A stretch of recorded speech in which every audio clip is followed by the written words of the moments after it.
The offseason is upon us, a time where teams are either a few pieces away from competing or need to do a total rebuild. Let's break down each team in the AFC and find out what needs to be done. On to the video. Buffalo's in a weird place right now. They won the division the last 4 years, but they could never get over the hump. And now they're $41 million over the cap. They've got decisions to make. Does Stephon Diggs come back this year? What happens to Devarius White? Who's staying? Who's going? What are they going to be able to do this offseason? Josh Allen is still there. They have James Cook. Pieces coming back from injury. But what happens now? Miami's struggling in December. It happened yet again.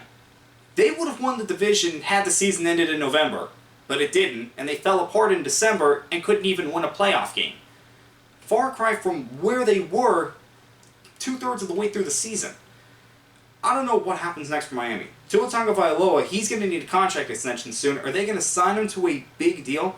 Miami's also over the cap by $31 million, by the way, and Christian Wilkins is not getting the franchise tag. He's been a big part of that defense. Speaking of that defense, both of their top edge rushers, Bradley Chubb and Jalen Phillips, are coming off serious lower body injuries. This is really a year where Miami needs to put up or shut up. Well, the Patriots are in a position they haven't been in for the longest time. They have a number 3 overall pick and are coming off their worst year since the 90s. Bill Belichick is now gone. Gerard Mayo takes over, and again, they have the number 3 overall pick. They could do whatever they want with that pick. By the way, they can do whatever they want in free agency. They have over $100 million in cap space. So that's enough to re-sign their guys and get a few more if they choose to.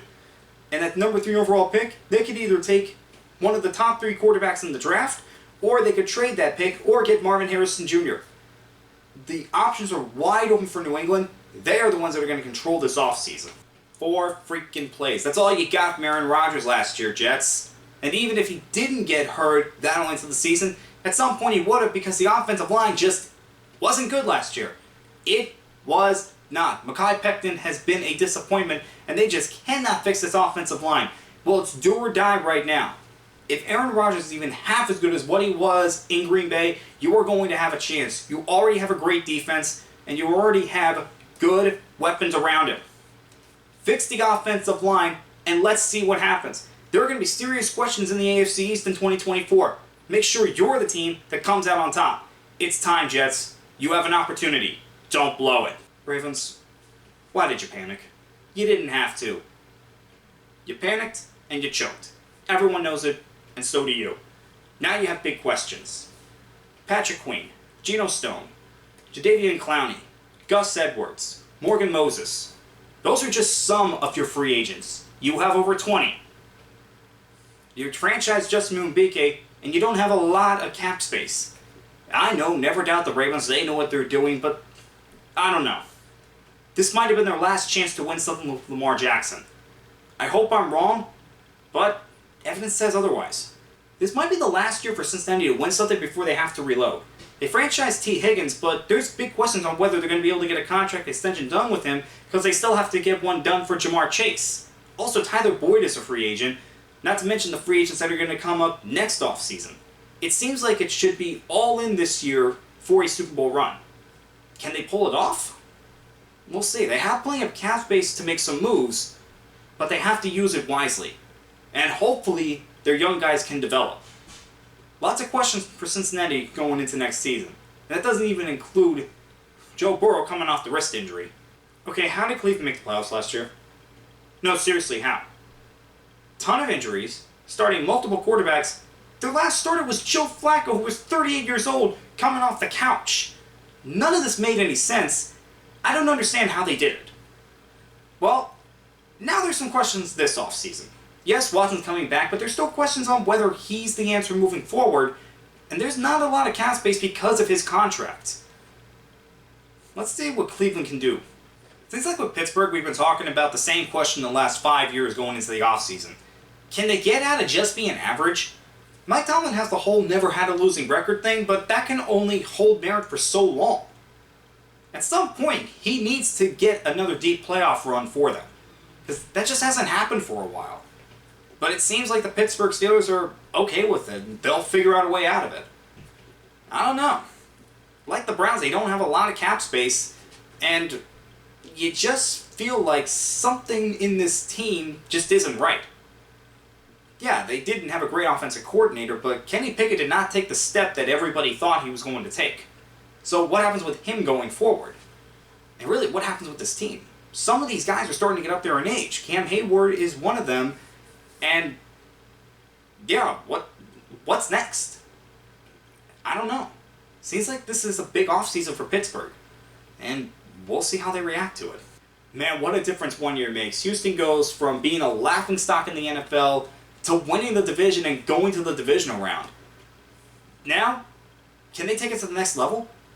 They have young talent. Now they have a chance to get some more talent because they have almost $70 million in cap space.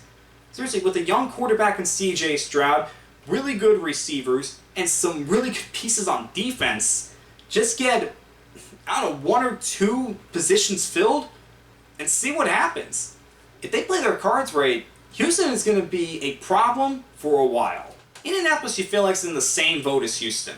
They just didn't win the division last year. Michael Pittman does have to be re-signed, but they have $70 million in cap space, so that's feasible. And they have some young talent as well.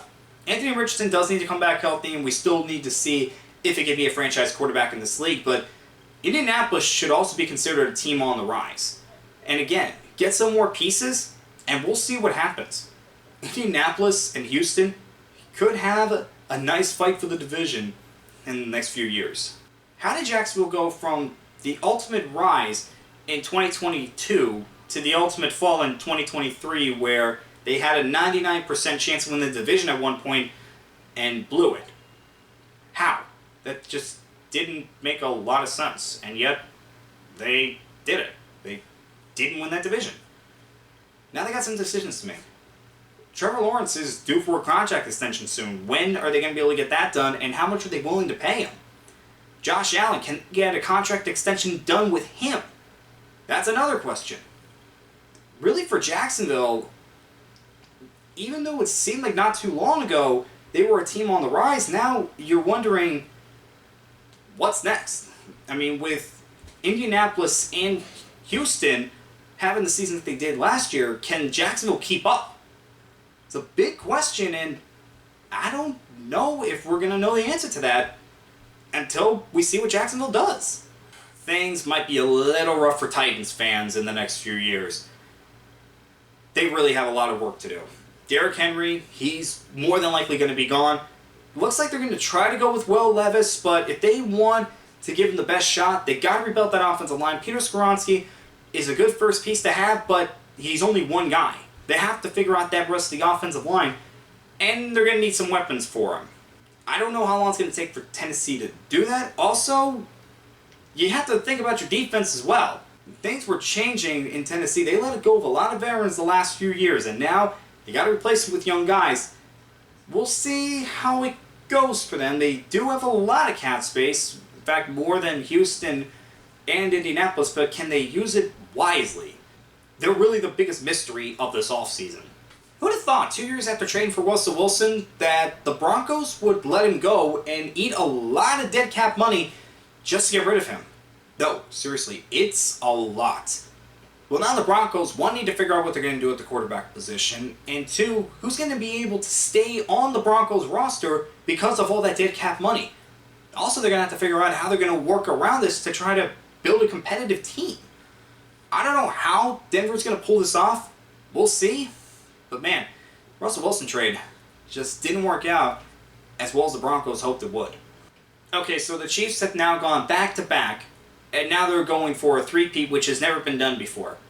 But before they can even think about that, they have to worry about L'Jarius Sneed, who they did franchise, but they gave him permission to seek a trade, and Chris Jones, who is going to demand a lot of money, and the Chiefs don't have a lot of money.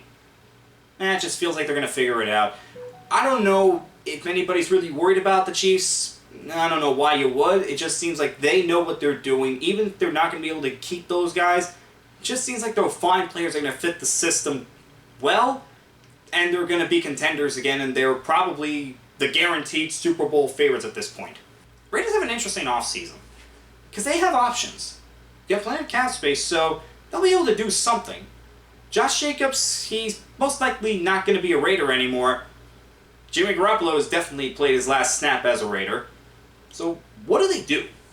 Because there's a number of ways that this could go for the Raiders. Do they sign a veteran again? Do they try to trade up to get one of the top 3 quarterbacks? Or do they stay put, maybe get a J.J. McCarthy, Bo Nix, or Michael Penix? Really, the Raiders have options here, and I'm interested to see what they do. They're really a wild card at this point, and that's just exciting. Chargers going to have a lot of hard decisions to make. Not only over the cap, but they have guys that are getting up there in age. Jim Harbaugh's coming in, and this team is going to look very different than what they were last year. Who's staying, who's going? Mike Williams is one name to keep an eye on. Austin Eckler's a free agent, probably not going to re-sign with them. Lots of fan favorites might be gone. Really, it's going to be a tough one, but hopefully the Chargers can use this offseason to start building for the future. Alright guys, that was a quick look at the AFC. If you want to take a look at the NFC, if it's up, the link will be down in the description box below. And as always, I'll see you guys next time.